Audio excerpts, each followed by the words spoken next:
Previously on The Ex-Employee.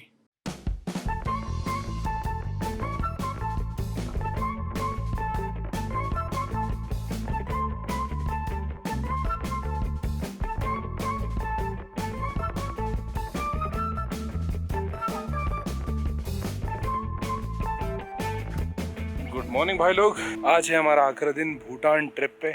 आज हम निकल जाएंगे इंडिया बॉर्डर की तरफ। भाई लोग जो इतने दिन से साथ चल रहे थे, they will be taking their flights back to wherever they are from. Here's Muzzy. Trip is coming to an end. Yes. How are you feeling, man? No, not feeling good. One more trip done. Bye. Feeling bad? Everybody is just hogging up because breakfast बहुत late सर्व हुआ है और हमें जल्दी निकलना है। रोहन एकदम zoned out लग रहा है, पता नहीं क्या हो गया उसको। Onion के लिए रुका हूँ। अच्छा Anil. Kunal, last day of the trip. He has a blank expression. Tashi, tomorrow we go back. What? Yes, today. You're happy, huh? Sad. Sad, huh?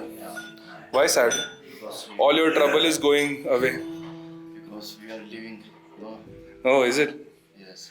तो चलिए अपन भी ब्रेकफास्ट करते हैं। आज ब्रेकफास्ट में और फटाफट निकलते हैं towards Phuentsholing. We try to do Guwahati today, but देखते हैं क्या करते हैं, क्योंकि ग्रुप के साथ चल रहा होगा तो it will be What's the plate? 29. a lot of time on the road. So let's gear up and push off from Paro.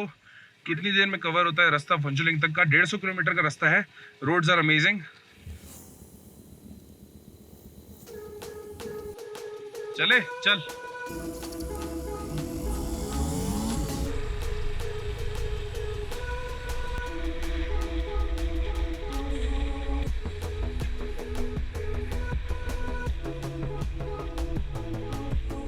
तो भाई ये आ चुका है पारो टाउन, और भूटान की बाकी सब सिटीज से कंपेयर किया जाए this is the best which I like.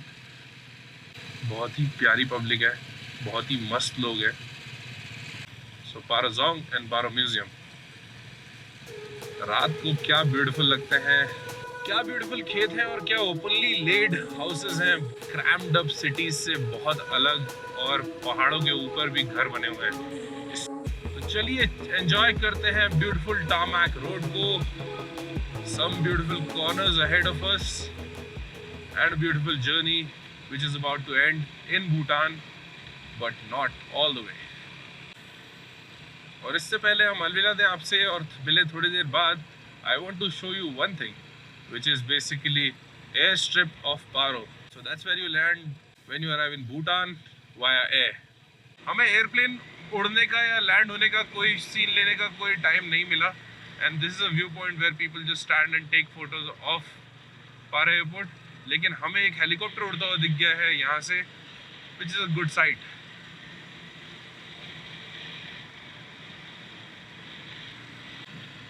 So ये लिखा हुआ है थिम्पू 30 किलोमीटर, बट हमें वहाँ जाना नहीं है। We just have to cross this bridge. उसके बाद we will be on our way to Phuentsholing. So ये देखिए, ये हमारे राइड कैप्टन जो जगह जगह रुक के आजकल पान खाते हैं। अलग ही लेवल बचा दिया है। चूना कत्था एकदम मिलाएंगे, एकदम बीड़ा बनाएंगे और कच्चा बीटल नट दबाएंगे।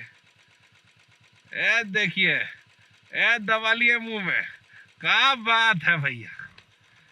और बाय द वे, अगर आपको याद हो तो ये वही जगह है जहाँ पे हमने किया था उस दिन लंच, और सामने देखिए वो दिल बना हुआ है लैंडस्लाइड के बीच में। तो इनका दिल आ गया पान पे, ये बैठ के पान ढूंढ रहे थे यहाँ पे। बताओ, हद हो गई। तो भाई ये नया रूट बन रहा है हा वैली जाने के लिए। थोड़े दिन में जब ये चालू हो जाएगा तो you don't have to go all the way to Thimphu to take a left. यहीं से आप सीधा जा पाएंगे हा वैली। और अभी के लिए हम हा हा हा करते हुए जल्दी से चलते हैं आगे। लड़के बहुत स्लो चला रहे हैं, 40-45 की स्पीड पे। इसका हमें फायदा उठाना है। कैसे? रुक जाइए बीच में कहीं पे भी, फोटो खींच लीजिए, मन भर के टाइम पास कर लीजिए, और फिर दौड़ भाग के इनको ज्वाइन कर लीजिए। वाह वाह वाह वाह।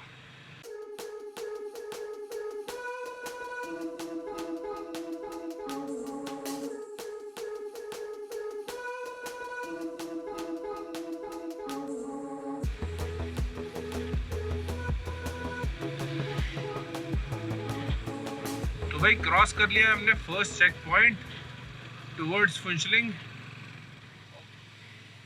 45 किलोमीटर बचे हुए हैं फुंचलिंग के लिए और क्या ब्यूटीफुल व्यू है। अभी अभी बादल भर गए हैं बिल्कुल आगे, और क्या बादल आया है भाई, जबरदस्त कोहरा। अरे भाई दीक्षित गाड़ी चला ले यार, गाड़ियां दिख रही है, विजिबिलिटी बहुत ज्यादा कम है, मतलब हार्डली 5-7 मीटर अहेड दिख रहा है। 4-5 किलोमीटर हो गए हैं लेकिन कोहरा हटने का नाम नहीं ले रहा है। काफ़ी डेंस फॉग है, विजिबिलिटी बहुत कम है। बीच बीच में कोई एक पैच मिल जाता है, जैसे ये मिला जहाँ पे कोहरा एकदम हटा हुआ है क्योंकि कोहरा बह रहा है अभी। हाँ तो भाई लोग, बुलेट वालों के साथ राइड हो और इवेंटफुल ना हो, कोई तकलीफ के बिना पूरी राइड कंप्लीट हो जाए, ऐसा बड़ा डिफिकल्ट माना जाता है। हम सोच रहे थे कि पूरे रास्ते बुलेट्स ने कोई तकलीफ नहीं दी, and maybe the quality has improved, but Phuentsholing से कुछ 30 किलोमीटर पहले ही वो बोल गई। एक हिमालयन का तो पिछला ब्रेक सीज हो गया और एक बुलेट का फ्रंट टायर का वॉल्व लीक हो गया। ऐसे निकला कुछ अभी का समय। दीक्षित और हमने कुछ जोड़ जुगाड़ करके कैसे तो गाड़ी चला दी है। बस अब यही चाह है कि फुंचलिंग पहुंच जाए। रोहन की गाड़ी के फ्रंट टायर में से हवा बार बार लीक हो रही है। रोहन क्या कर रहा है? ट्रैकिंग कर रहे है तू? एकदम से धूप बहुत बढ़ गई ना, तो रोहन भर रहा है हवा और दीक्षित हो रहा है खफा। वाह वाह वाह, हो जाए थोड़ी सी शफा तो प्रॉब्लम हो जाए रफा दफा। वाह वाह वाह वाह वाह, ये तो बनता है। चल रोहन जल्दी चला, नहीं तो हवा खत्म हो जाएगी। और ये आ गया है हमारे होटल का टर्न, यहाँ से हम चढ़ेंगे ऊपर। अबे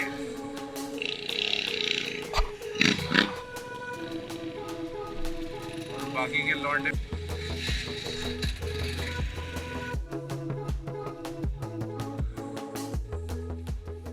वेलकम वेलकम।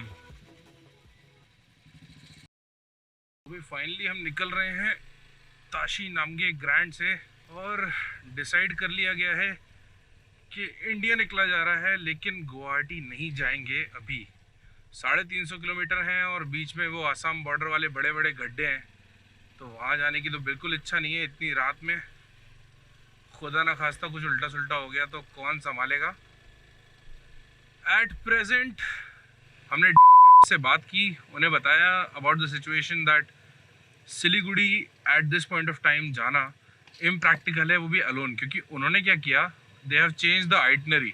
उनका कल एक टूर आ रहा है जो कि यहीं से जाएगा, तो what they have done is they have parked all the bikes in this hotel, और यहाँ पार्क करने के बाद में बाकी सारे जो राइडर्स थे उनको बस में बिठा के भेज दिया है सिलीगुड़ी। और जो मैडम है जो कि ये हैंडल करती हैं, उनसे जब हमने बात की तो मैडम बोलती हैं सर आप ट्रैवलर के साथ में आप निकल जाओ, है ना, you ride along with the traveller और निकल के आप सिलीगुड़ी पहुंच जाओ।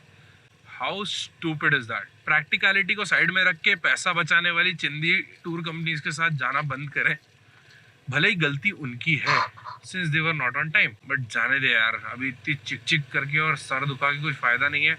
ये समझ में आ गया कि they were pretty interested in basically saving up money and not giving a practical और a human solution to me. तो भाई हमने उनको एक मैसेज ड्रॉप कर दिया है व्हाट्सएप पे, और अब हम निकल रहे हैं यहाँ से इंडिया की तरफ।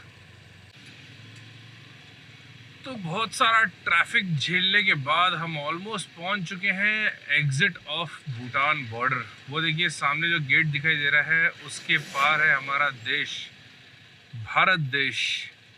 और बिफोर हम ये बॉर्डर क्रॉस करें, थोड़े से लोभी हम भी हो जाते हैं, थोड़े से लालची हम भी हो जाते हैं। चलिए यहाँ से फ्यूल भरवा लिया जाए, क्योंकि यहाँ पे फ्यूल बहुत सस्ता है। तो भैया भूटान बॉर्डर से निकलने के पहले हमने भरवा लिया है फ्यूल। 600 रुपये का फ्यूल भरवाया है, 9 लीटर फ्यूल आया है और 60 रुपये लीटर पे यहाँ पे फ्यूल है। मैडम एकदम खुश हो चुकी हैं, पेट चुका है भर, और अब अपन निकलेंगे अपने देश क्रॉसिंग द बॉर्डर। और ये आ चुकी है भूटान इंडिया बॉर्डर।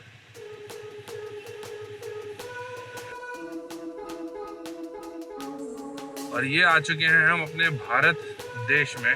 यहाँ खड़े होकर एक फ़ोटो तो बनती है बस। तो भाई ये रहा भूटान इंडिया बॉर्डर और हम निकल रहे हैं अभी जयगांव होते हुए हाशीमारा की तरफ।